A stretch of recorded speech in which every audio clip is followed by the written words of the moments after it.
ताज्या बातम्यांसाठी पाहत रहा तिचा सागर न्यूज।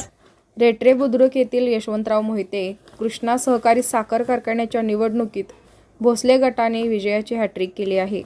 यामागे भोसले गटाने केलेले बेरजेचे राजकारण पथ्यावर पडल्याचे दिसून येते।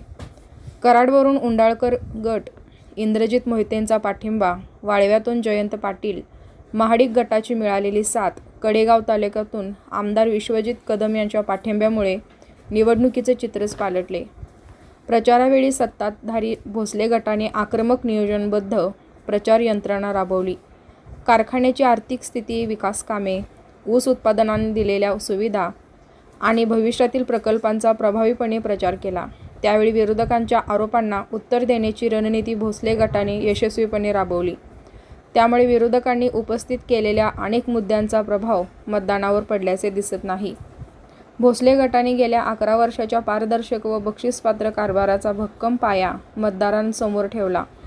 ऊस उत्पादक शेतकऱ्याला मिळालेला समाधानकारक दर, कारखान्याची वाढलेली आर्थिक स्थिती आणि राष्ट्रीय पातळीवर मिळालेले पुरस्कार ही भोसले गटाची जमेची बाजू होती, ज्याला विरोधकांचे कोणतेही आरोप छेद देऊ शकले नाहीत। ऐतिहासिक मताधिक्यामुळे सभासदांचा विश्वास भोसलेंच्या नेतृत्वावर कायम असल्याचे स्पष्ट झाले। संघटनात्मक ताकदच नव्हे तर सभासदांशी असलेला संपर्क व कारखान्याच्या कामकाजाबाबत निर्माण झालेला विश्वासाचा फायदा भोसलेंना झाल्याचेही निकालात दिसून येतो। अध्यक्ष सुरेश भोसले, आमदार डॉक्टर अतुल भोसले यांच्या नेतृत्वाने संयुक्त मताधिक्याचा नवा उच्चांक प्रस्थापित करत कारखान्यात एकहाती सत्ता राखली। कराड, वाळवा आणि कडेगाव या तालुक्यात भोसले गटाच्या विजयाचा खरा गाभा आहे। या तालुक्यातून भोसलेंनी राजकीय समीकरण जुळवले, त्यातूनच विजयाची वाटचाल सुकर झाली। आमदार भोसले यांनी केवळ कारखान्याची निवडणूक डोळ्यासमोर न ठेवता जिल्हा बँक आणि स्थानिक स्वराज्य संस्थांच्या निवडणुकांचा अचूक वेध घेत मोठी राजकीय बेरीज केली। या सर्वाधिक महत्त्वपूर्ण ठरली ती म्हणजे उंडाळकर गटासोबत केलेली तडजोड। उंडाळकर गटाला सन्मानाने सोबत घेतल्यामुळे विरोधकांच्या मनसुब्यांना मोठा सुरुंग लागला।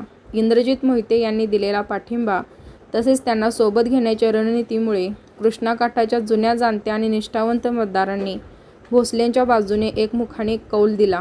वाळवा तालुक्यात राष्ट्रवादीचे ज्येष्ठ नेते जयंत पाटील यांची मिळालेली साथ व कडेगाव तालुक्यातून काँग्रेसचे आमदार डॉक्टर विश्वजित कदम यांच्याशी केलेली प्रगल्भ राजकीय मैत्री ही निवडणुकीला कलाटणी देणारी ठरली।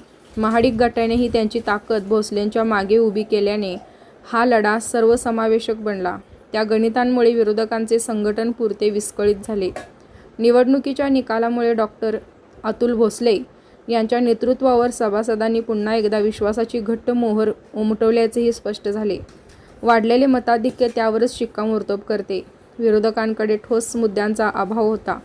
भोसले गटाने मात्र काम, पारदर्शकता आणि प्रगल्भ तडजोडी अशी त्रिसूत्रीच्या जोरावर निवडणुकीवर सुरुवातीपासूनच एकतर्फी पकड ठेवली। विरोधी गटाने निवडणुकीत लढत देण्याचा प्रयत्न केला, मात्र मतदानापर्यंत भूमिका अपेक्षित प्रभावीपणे पोहोचवता न आल्याने त्यांना यश आले आहे। निकालानंतर विरोधकांवर आत्मपरीक्षणांची वेळ आली आहे। सत्ताधाऱ्यांवरील विश्वास कायम असला तरी त्यांच्या खांद्यावर अधिक जबाबदारीही आली आहे।